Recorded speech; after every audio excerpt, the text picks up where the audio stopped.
Në qendrën administrative Allka, një nga zonat më prodhuese të Myzeqes për kultivimin e rrushit, fermerët përballen me vështirësi të mëdha në gjetjen e tregut për shitjen e prodhimit të tyre. Aktualisht, mbi 120 hektar tokë janë të mbjella me vreshta, nga të cilat 100 hektar janë të destinuara për industrinë e verës, ndërsa rreth 20 hektar për konsum tavoline, si në fusha ashtu edhe në sera diellore.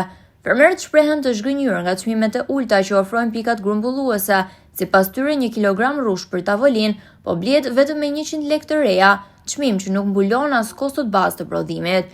Ata theksojnë se tregu vendasi është i ngopur dhe mungon akses në tregje alternative, çka i vendos në vështirësi të mëdha financiare, pas disa vitesh investimesh dhe punë të palodhur. Një pjesë e këtyre fermerëve janë kthyer nga emigracioni dhe prej 6 vitesh janë angazhuar me përkushtim në vreshtari, duke kthyer atë në burimin kryesor të ardhurave familjare.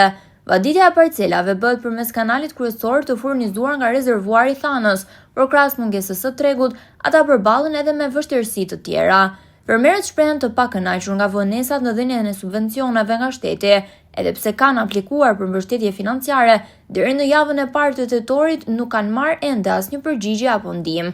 Kamera e televizionit Apollon, së bashku me specialistin e agronomisë Aldi Sefa, vizitoi parcelat e fermerëve Oltian Nushi, Florian Nushi dhe Mariol Bushi, ku u pa nga afër gjendja e vreshtave dhe cilësia e rrushit që është gati për vjelje.